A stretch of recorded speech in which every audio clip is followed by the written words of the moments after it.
जे पुण्यात आंदोलन झालं ते न भूतो न भविष्यती, आणि हे सर्व सक्सेसफुल झालं या तुम्हा सर्वांमुळे. ते का तुमच्यासाठी काढावून लावलं. पुण्याच्या आंदोलनानंतर जयपूर काय, त्यानंतर लखनौ काय, आणि नंतर दिल्ली काय, हे सर्व आंदोलन झालं. दिल्लीमध्ये बरेचसे प्रश्न या आंदोलनांवर विचारले जातात.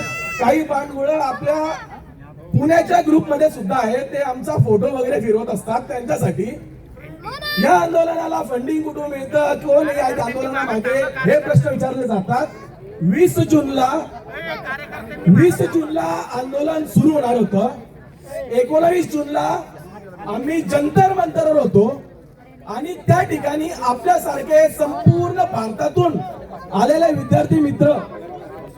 विद्यार्थी मित्र यांची एक मोठ बांधून आम्ही तिथे एक कमिटी तयार केली आणि आपापली कामं वाटून घेतली, नियोजन केलं. म्हणजे मित्रांनो, तुम्हाला सांगायचा उद्देश हे काही प्री प्लॅन आंदोलन नव्हतं. सर्वांनी पेंबीच्या देठापासून एक घोषणा दिली होती की आम्हाला धर्मेंद्र प्रधानचा राजीनामा घ्यायचाच आहे. अतिशय उत्स्फूर्तपणे आंदोलन झालं.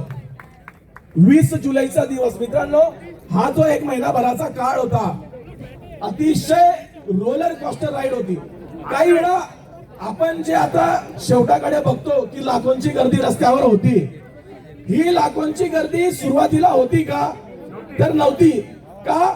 कारण अभिजितजी दिपके हे किती प्रामाणिक आहे, कदाचित यांना टेस्ट घ्यायची होती. ठीक आहे, त्यांची कदाचित काही त्यांनी किती प्रामाणिकपणे काम करताय हे बघायचं होतं. आणि लोकांनी बघितलं, सोनमजी वांगचुक यांचं त्यांना साथ मिळाली. आणि जेव्हापासून त्यांचं उपोषण झालं, साधारण 15 ते 15 दिवसांनंतर जेव्हा सोनम वांगचुक सरांची तब्येत खराब व्हायला लागली, तेव्हापासून सगळीकडे मेसेज फिरला आणि तिथे विद्यार्थ्यांची गर्दीला सुरुवात झाली. सरकार किती दडपशाही करत होतं त्याचा एक नमुना सांगतो. 20 जूनला जेव्हा या आंदोलनाची सुरुवात झाली,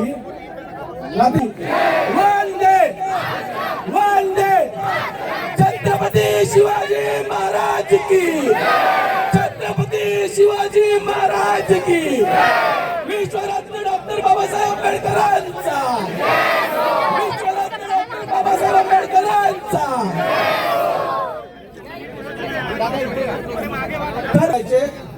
मात्र जेव्हापासून सोनम वांगचुक सरांची तब्येत खराब व्हायला लागली आणि शेवटाकडे आंदोलन जायला लागलं, तेव्हा सर्व देशामध्ये हा मेसेज फिरला की ती दडपशाही आम्ही खपवून घेणार नाही. आणि ज्या असंवेदनशील प्रमाणे सोनम वांगचुक सरांना तिथून उचलल्या गेलं, सकाळचे फक्त 10 ते 15 मिनिटांचा त्यांनी टाइम घेतला. मित्रांनो, सकाळी अभिजितजी थोडं फ्रेश व्हायला जायचे, तो 10 ते 15 मिनिटाचा कालावधी त्यांनी हेरला. आणि त्यामध्ये सोनम वांगचुक सरांना अतिशय अमानवी पद्धतीने एक उपोषण करणाऱ्या एका वैज्ञानिकाला उचलण्यात आलं. अतिशय घाणेरड्या पद्धतीने ते पोलीस आलेले साध्या वेशात, म्हणजे डॉक्टरांच्या वेशामध्ये आलेले, आणि सांगण्यात आलं की आम्ही चेकअप करायला आलेलो आहे. आणि तिथून तुम्ही बघितलं सर्वांनी व्हिडिओ मध्ये, सर्वांनी व्हाईट पडदे लावले आणि त्यामधून दिसू नये लोकांना की आत काय चाललंय. आणि तिथे असणाऱ्या आमच्या मित्रांनी सांगितलं, अतिशय शिवीगाळ करून सुद्धा, मला कुठल्याही प्रकारची चिथावणी या ठिकाणी द्यायची नाहीये, पण अतिशय शिवीगाळ करून त्यांना उचलण्यात आले सोनम वांगचुक सरांना. त्या ठिकाणी उत्स्फूर्तपणे, म्हणजे मी काय या गोष्टी सांगतोय, आपल्या सर्वांना कुठलंही प्री प्लॅन आंदोलन नव्हतं. अभिजितजी दिपके यांना मायग्रेनचा त्रास आहे, पण त्या ठिकाणी सोनम वांगचुक सरांना उचललेलं बघून ऑन द स्पॉट त्यांनी निर्णय घेतला की ते स्वतः उपोषणाला बसतील. म्हणजे नेता कसा असावा याचं उदाहरण खरं त्यांनी घालून दिलेलं आहे. अभिजित दिपके आगे बढ़ो, अभिजित दिपके आगे बढ़ो. या दरम्यानच्या काळात मित्रांनो, पुण्यामध्ये आपण सर्वांनी, पुण्यामध्ये सुद्धा बरीच आंदोलनं स्वतःच्या डोळ्यांनी बघितली. आम्ही तिकडे असताना ही आंदोलनं सक्सेसफुल झाली. तर मला त्या लोकांची खरं तर आज नावं घ्यायची आहे. सर्वात प्रथम मी नाव घेईल रमेश भाईंचं. आमच्या म्हणजे जेव्हा अभिजितजींनी संभाजीनगरला असताना जेव्हा फोन केला, तर माझा पहिला कॉन्टॅक्ट रमेश भाई होते. रमेश भाई आमच्या सोबत जे 11 जूनची सभा झाली तेव्हापासून रमेश भाई होते. रमेश भाई 2 मिनिटं. कृपया जोरात टाळ्या पुण्यातल्या वाजवा. सर्व आंदोलकांचा आपण सन्मान करायचा आहे, कारण जिंकलेली आहे. त्यानंतर सर्व माझ्या विद्यापीठातले जे काही आपले स्टुडंट ऑर्गनायझेशनचे लीडर्स आहेत, राहुल ससाणे दादा असतील, अनिकेत देशपांडे असतील, अक्षयजी कांबळे असतील, नितीन आंधळे सर असतील, रविराज दादा असतील, तसेच आमच्या पश्चात अभिजित मोरे सर असतील, मुकुंद किर्दत सर असतील, काही कोणाचं नाव राहिलं असेल तरी माफी मागतो. सर्वांची आपण ओळख करून देणारच आहोत. पण या सर्व लोकांनी अक्षरशः पुण्यातली आंदोलनं गाजवली. एकदा त्यांच्यासाठी जोरदार टाळ्या वाजवा. आणि शेवटचा दिवस मित्रांनो 20 जुलैला बऱ्याच लोकांनी सांगितलं नेमकं काय झालं, तर मी रिपिटेशन करणार नाही. मात्र लाठीचार्ज जर करायचा असेल तर काही एथिक्स असतात, बरोबर आहे. एथिक्स असतात. नी कॅपच्या खाली पहिले लाठीचार्ज होतो, पहिले अनाउन्समेंट होते. मात्र मित्रांनो हा लाठीचार्ज अतिशय प्री प्लॅन पद्धतीने वरून करण्यात आला, डोक्यात लाटा घालण्यात आल्या. मात्र विद्यार्थी मित्रांना सलाम, अभिजितजींनी रात्रीच्या 10:30-11 वाजता कॉल दिला की ते पुन्हा जंतर मंतरला बसणार आहेत. पूर्ण रात्रीतून सर्व जंतर मंतर पूर्ण भरलेलं होतं.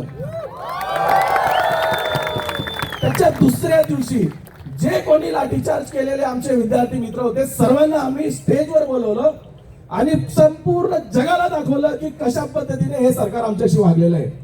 तिथून सर्वांना मेसेज गेला आणि मित्रांनो त्याची परिणिती काल झालेल्या रेजिग्नेशन मध्ये झालेली आहे. धर्मेंद्र प्रधान झाकी है, धर्मेंद्र प्रधान झाकी है. रोहित दादांची मला फक्त एक दादा लहान भाऊ म्हणून एक कंप्लेंट करतो तुमच्या जवळ. प्रमोद दादांशी बोललो की बहुतेक दादा 19 तारखेला गेले, 19 तारखेला गेले, दादांचा पायगुण लागला असं म्हणावं. आणि पुढच्या दिवशी 24 तारखेला आणि दुसऱ्या दिवशी धर्मेंद्र प्रधानांचा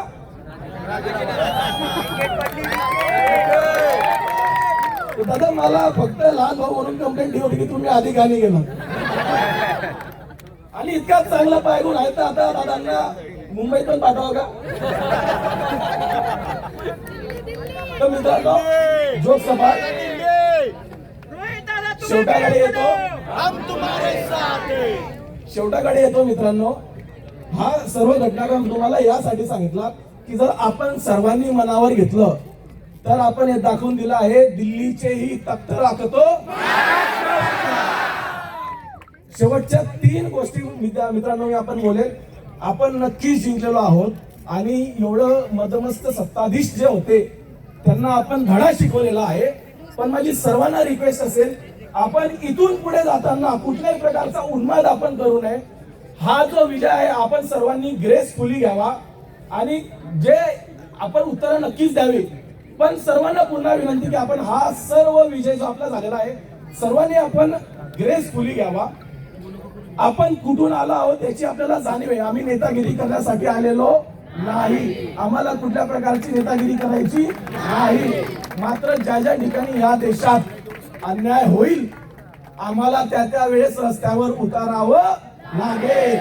आणि ही मी ग्वाही आज अभिजितजींना तुमच्या मार्फत देऊ इच्छितो. सर्वांनी कृपया आपले हात वर करून सांगा ज्या ज्या वेळेस आपण रस्त्यावर उतरावं लागेल सर्वांनी आपण रस्त्यावर उतरूयात आणि पुणेकर with you, Punekar with you. तर मित्रांनो एवढंच मी सांगतो. मी अभिजितजींना रिक्वेस्ट करेल जेव्हाही ते पुण्यात येतील आपण सर्व व्हॉलेंटिअर्सशी एकदा मीट करू. आणि आता आपण बघत आहात तर सर्व पुरुष मंडळी या आंदोलनाच्या कोऑर्डिनेशन मध्ये आहेत. माझी महिलांना सुद्धा रिक्वेस्ट असेल त्यांनी सुद्धा पुढे यावं. आणि आपण सर्वांनी बघितलंय नारी शक्ती कुठेही मागे नाही. तर शेवटचा पुन्हा एकदा नारा देऊया. ठीक आहे होऊन जाईल. तर शेवटचा फक्त नारा देऊया भारत माता की जोरात एकदा बेंबीच्या देठापासून आपला आवाज आला पाहिजे. भारत माता की भारत माता की इन्कलाब जिंदाबाद, इन्कलाब जिंदाबाद, वंदे मातरम, वंदे धन्यवाद मित्रांनो. यानंतर अक्षय कांबळे बोलतील. अक्षय कांबळे आपला कांबळे आहे, खूप कणलेला आहे आणि त्याने खूप काही मार खाल्ले. तो कसा करलाय, कसा मार खाल्लाय, कसा तो मंदिरात गेलाय ते सांगेल शॉर्ट मध्ये.